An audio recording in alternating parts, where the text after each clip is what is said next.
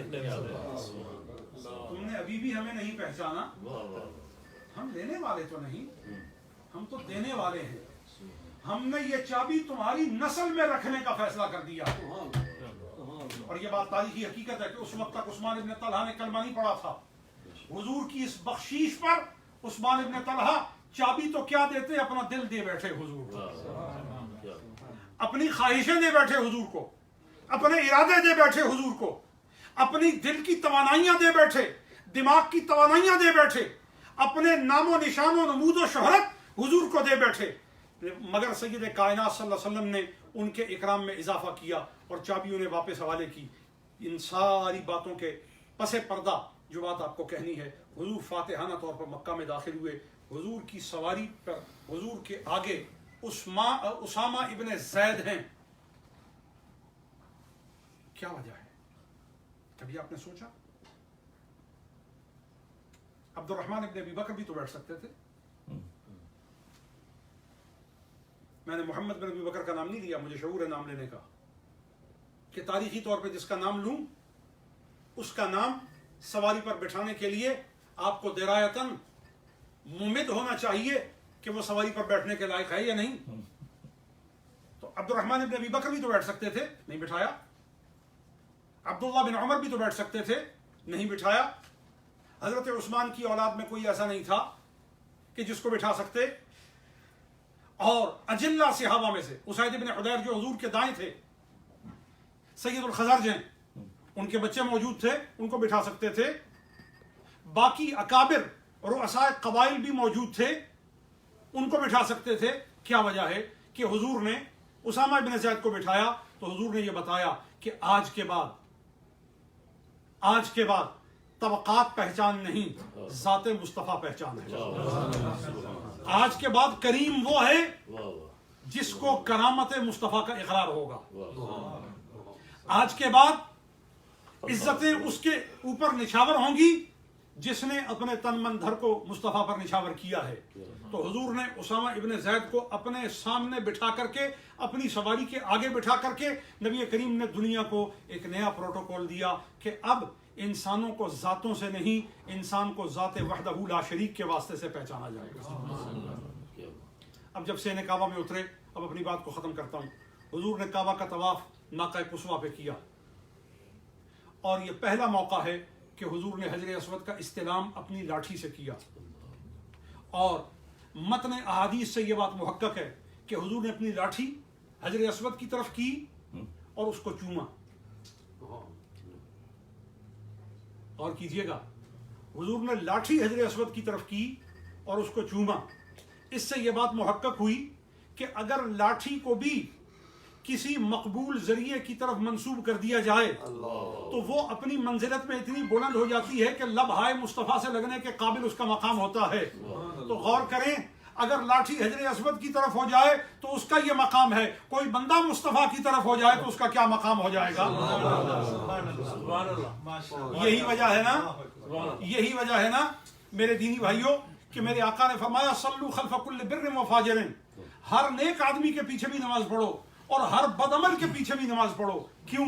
کیونکہ آقا کریم کو یہ نہیں بتانا تھا کہ تمہاری قیادت نیک لوگ کریں گے۔ حضور نے فرمایا تمہاری قیادت سب کریں گے، نیک ہوں گے تب بھی کریں گے اور فاسق ہوں گے تو تب بھی کریں گے۔ کیوں؟ کیونکہ فسق